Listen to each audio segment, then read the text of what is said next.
Ayos ba? Buti naisip ka. Ito ang pili, ito ang pili tanggalin nila, bunutin. Dapat may lock to.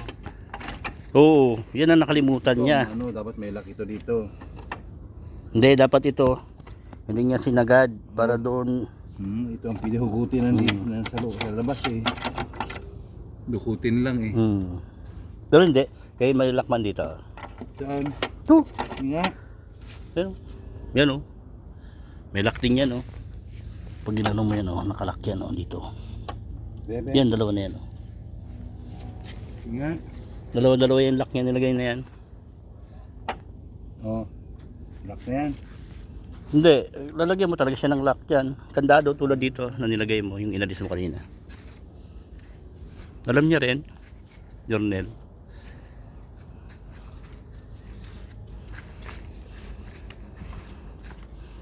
Yon, yung mga waste material mo doon sa bahay. Oh, ang binayaran natin diyan yung ito lang ang tawag dito. Ito. Sekundan din yan. 1,000 lang nakuha, dalawa. Eh, 1,000 niyan.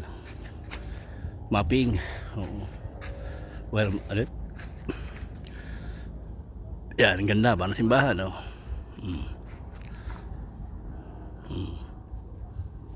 Ayos na.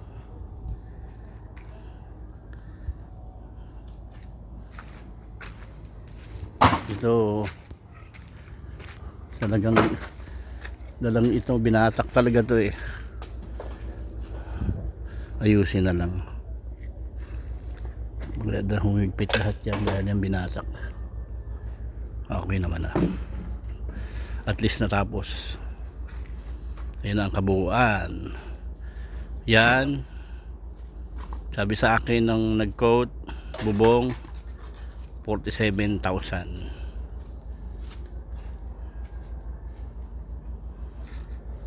Yan, pinatag din namin yan. Binuldos ng aking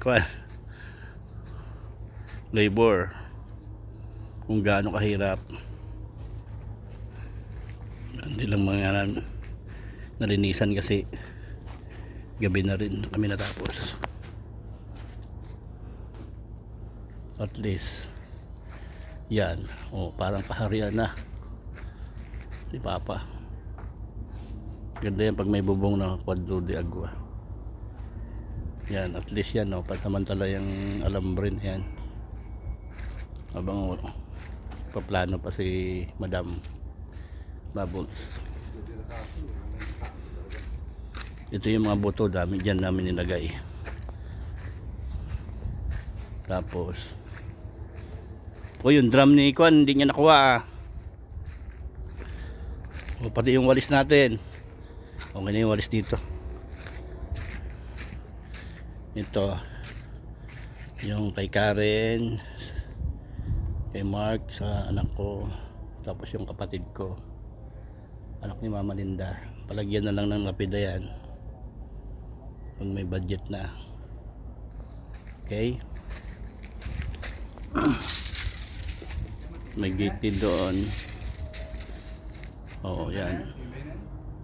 Alin? Natapos talaga na, hindi ko akalain matapos nila. Talagang 2 kwatro at pulutan. Nakisama rin sila. Kung tao mag-clearing sa malaking bato, magalit yun. Oo. Sige. Galit yan. Kaya nga. Baka lipat nila dito yung mga kwan. Bato. Wow, ganun mangyari yan. Ayun mga kalat natin, no? Kuha natin. Itong sa 2 tao. Sige. Clearing natin yan, maraming pa tayo clearing dito eh. Upoy bago siya. Ito. Hindi dito na ito, para pang nagulay sa'yo. Itago sa kuwan na hindi mabasa, hindi mabulka agad. Ganda dito tayuan ng tent din si Lola, ng bubong din. Si kay Papa nakahanda na. Yan, bubong na lang. Pagpa na lang ang kwan. Luna, may luna dito,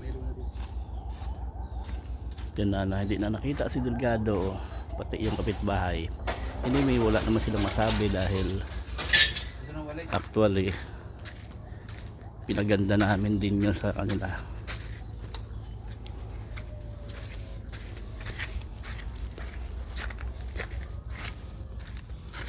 Yan. Ganda rin ang kanila. Wala na silang reklamo dyan. Ito. Dapat pala pre ito. Hinunog natin, no? Kaya nga na hindi pagka... May posporo ka? Mag-clearing talaga dito. Tunugin natin to. Mag-clearing talaga dito na. Oo. Kaya man ako, madami yung daming pa na. Yan ako yung mga kahoy na, sunugin na yan. Oo. Mga balde. Ano natin isang araw?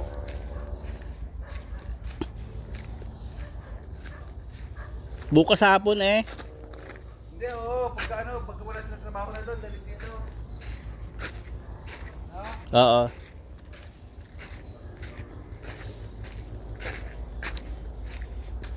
Ito yung gilid natin. Ito ang hindi namin natapos eh, yung poste na lang. Ilang piraso to? Ito dito ng side doon tapos. Sa loob tapos. Okay na yan. Yan, may gate dito pero sabi ni Jeline pwedeng dapat dito open. At naisip ko rin para kung sakaling may dadaan dito tulad ng isang araw sila nining dumaan, nagsindi ng kandila kay Papa, kung open to dito hindi na sila papasok, naka-grills na lang ng ganon, pwede sila magtirik dyan sa isuot lang nila.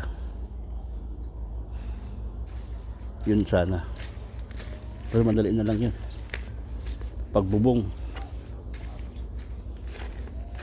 Ito yung sakwan. Oo. Pinarap ko din yan para wala sila masabi. Nagpasalamat nga. Yan ang pinagpagura namin na halos isang buwan. Kulang-kulang mahigit isang buwan. Malaki rin ginastos ni Bubbles dito. Sobra 300,000. Malabor kasi. Daming ginawa. Parang mansion na to. Tutuusin, isang buong mansion na ginawa. Sa laki. Okay, dyan na lang po ang vlog ni Kuya Einar. Sana po ay nagustuhan nyo. May konti pang kulang rin. Kasunod na lang. Okay, bye bye Lola, bye bye Papa. Goodbye.